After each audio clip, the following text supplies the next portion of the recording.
Yo, people, welcome back to the YouTube channel. You already know what time it is. It's time for the final boss fiasco, and it continues again because it's now Nagelsmann versus Pochettino. Enrique, as we saw yesterday on All You Can Eat Chelsea, ruled out of the race. And listen, I've said it before. There's pros and cons to all of these managers. I'm not really too crazy about which one we go for at this point, just that we do finalize which one we get, and then we can be excited for the future and the restructuring of the club. I think I've mentioned Poch before on a video when Potter was in charge as my kind of leading candidate, and that is still the case because I know Poch far better than Nagelsmann. I was able to watch what he did up close at Tottenham and what he did, obviously, at PSG and Southampton. But listen, we know that Nagelsmann's still the favourite. I think it's really good that Poch is at least on the list because there are lots of parallels to draw between the two managers in terms of their trajectory through their managerial careers and what they've done for fairly, young ages. Of course, Nagelsmann far younger than anyone we've ever seen, breaking records, shattering records, in fact.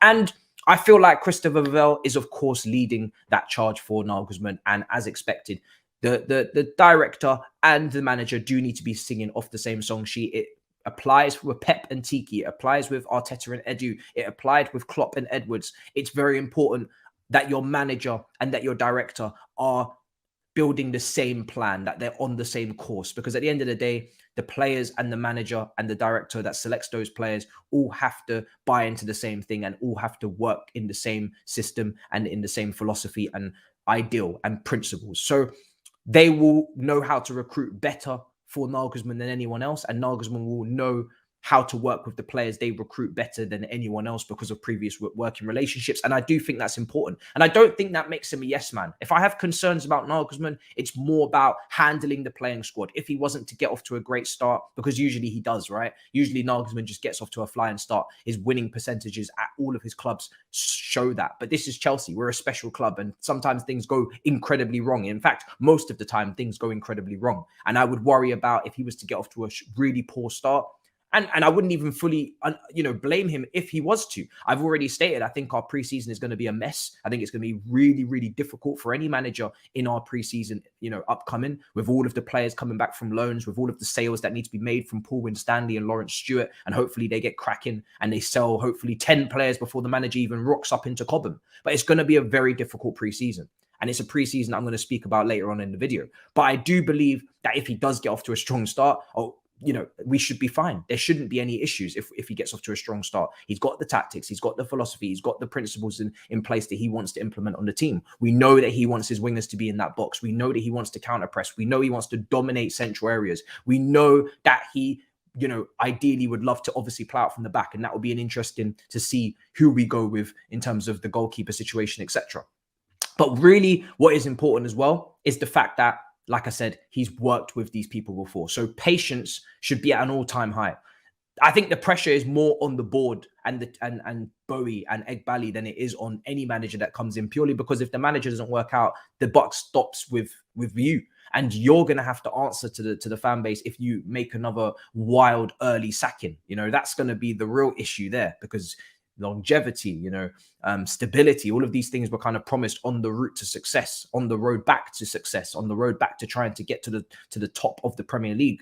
If you sack another manager immediately after hiring them for the second time around, you would have kind of gone back on those principles. So I think the pressure will be more so on them than anybody else. But I think, like I said, with Nagelsmann and Poch, there are some similarities in their journey, proving themselves at different level of clubs in terms of working with lesser players of an ability of a Southampton, of a Hoffenheim, and then going up to those Champions League, Europa League level clubs in Leipzig and Tottenham, and then going to the massive institutions of PSG and Bayern Munich, where the egos exist, where the directors are tough to work with, and the expectations are high, and the pressure. So they've worked at all levels, both of them, and that's something that the similarities are crossing over, and that's something that I like. So there are some parallels that we can draw there, and I'm glad to see them both on the shortlist, because I think it's exciting. But like I said, I do believe that the environment that we put these managers in is almost more important than the manager itself, because if we put them into a toxic environment, kind of the environment that Potter was in the end, which was dealing with a bolstered squad, 35 players mid-season, having to integrate them while still having the existing also dealing with pros and seniors that couldn't even make the bench, Champions League squads, etc. Maybe there was influence on the lineups in terms of contract extensions or negotiations. Who knows? I still feel like there could be. If Lampard's not starting Mason Mount, I don't feel like that's completely from Frank. It doesn't really make any sense due to their history. So all of these little factors and issues that kind of are involved in a manager's day-to-day running, that needs to be eradicated as soon as possible, regardless of who comes in. There needs to be calm, there needs to be composure, there needs to be stability. And if there's that, then it's a lot easier to judge these managers on the job that they do when they come in. Obviously, Pochettino has the Premier League experience, which kind of just, again, makes me more secure and safe with him because I've seen his work up close in this league.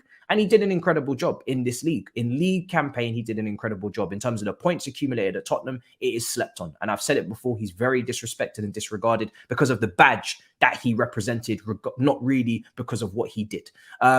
And Nagelsmann, like I said, I don't think he's a yes man just because Vavell wants him. I think working with the structure we have is important, that everybody's moving in the same direction. And he fell out with the Bayern Munich board. So how can he really actually be a yes man if he's falling out with people? Same thing Tuchel did, right, at PSG. So that kind of contradicts itself in itself. That doesn't really make any sense.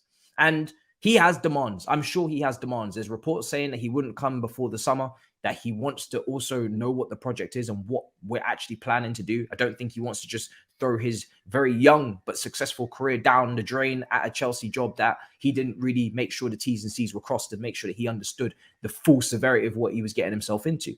So I don't think he's necessarily just going to be a yes man just because he's young. Like I said, my concerns would be managing the playing squad, but I would have that concern with most managers at this point, unless they were the Carlo Ancelottis, you know, the godfathers of the game, the Peps.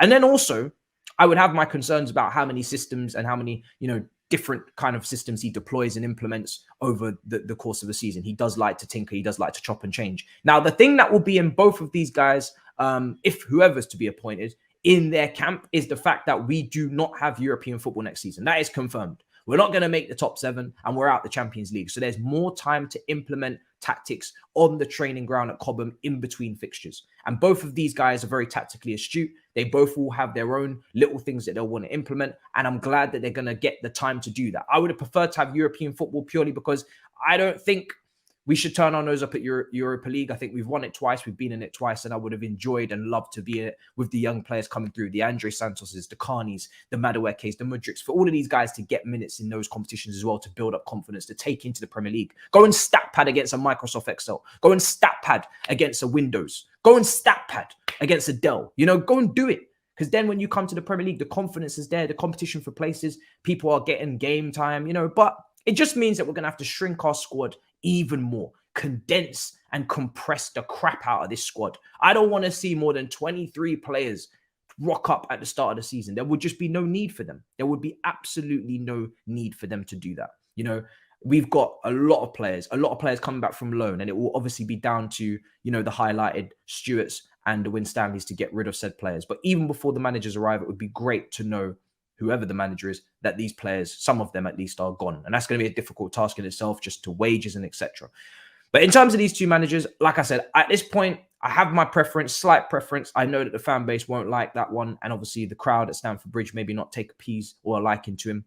But once we all mature and we get over that nonsense, I'm sure you'll recognize that that is a very good candidate in Poch. And regardless, on the sidelines, I think, you know, the respect should be due. Now, neither of them are perfect. I'm not here to say Poch is perfect. I've never said Poch is perfect. He still has to show that he can get over the line in those finals, in those hurdles at the end and win. And the thing is with Nagelsmann, in that he does demand to win, and he's going to speak like a winner. And I think he's going to communicate with the fans much better than Poch in terms of just from the beginning. He's going to have a lot more stock with the fans.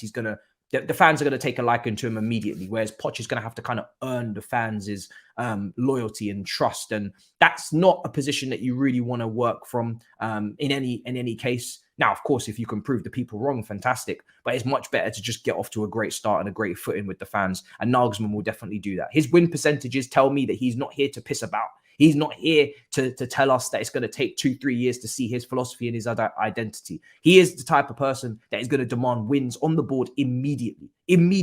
And that is something that I think we need to get back to.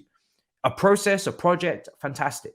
It's lovely, the glitz and glamour buzzwords that get thrown around in modern football. But if you want to see longevity, you need to win. The more you win, the more the players love you, the more they buy into what you're training and what you're telling them. And that tends to go on momentum and winning runs. If you start off awfully and poorly, people get disgruntled, rumors start going around, and it's just a poor footing to start with the fans, the players, and everybody around you. And then it's very difficult to actually have longevity unless you're able to completely turn that around, which is most cases unlikely.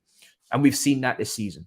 So winning, the identity of winning matches, that is what it's all about again. I shouldn't be going into games next season thinking before even kickoff starts that we're going to lose. And it's just a case of how many, or it's just a case of, you know, how the performance will be. Will I get a nutmeg or a little rainbow flicker or a little bit of flair, a little step over to keep me happy and keep me humble until the next fixture? I am trying to see wins.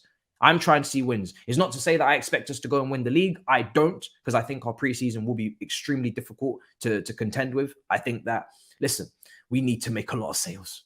Forget who's coming in. We need to make a lot of sales. We need to trim that team down. But I need to see a winning mentality. I need to see a pressure, an expectation on these players to know that you can't just go week to week and put in whatever type of performance you want. You have to come to win. Stamford Bridge is a place to win. It's meant to be a fortress. It's not meant to be, a little turnstile where you just walk in, take your points, and walk out. This is not meant to be charity. All right. This is Stamford Bridge. Have some respect. Do you know what I mean? So for me, I'm not really too fussed at this point who we get. This manager race has been going on for very long. It feels like the BBC apprentice at this point, Lord Sugar, staring down the barrel of his candidates, sitting right in front of him, explaining their plans, their business plans, walking into offices with different people and talking and discussing the plans. Some people don't have folders. Some people don't have their paperwork. Some people's finances don't add up. Maybe Enrique's didn't, right? Maybe his demands in terms of his demands and his trajectory and what he saw for the future did not align with the board. I don't think that means that they want a yes man. I just think that very clearly they want somebody that agrees with the way the club is going to go moving forward. Something that maybe they couldn't agree with Tuchel. So I'm not going to get onto them too much at all.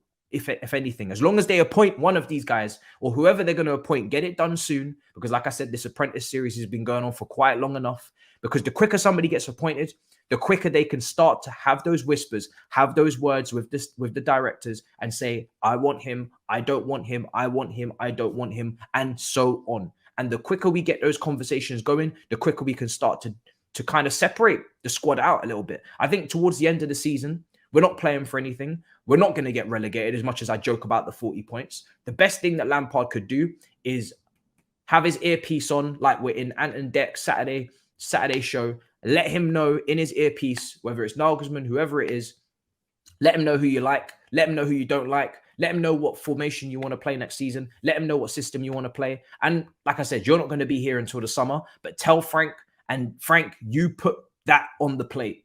It's not going to be in the same level of cooking as Nagelsmann or Poch. It's not going to be seasoned the same. We're not going to have the paprika. We're not going to have the salt and pepper potentially. It might just be bland, but just put the basics out there on the pitch. You got a week to work with the boys in between matches as well, so we can get a gist of what we have to see next season in terms of, at least in terms of picking the team. Pick players that are going to be here next season. Don't pick players that are leaving in the summer. If Nagelsmann's not keeping certain players, I don't want to see them in the team sheet. I don't want to see them even on the bench if they don't have to be. Pick players that we're going to be using next season so we don't completely waste the back end of this season, so we don't waste our time completely here. I don't want to just see random 11s.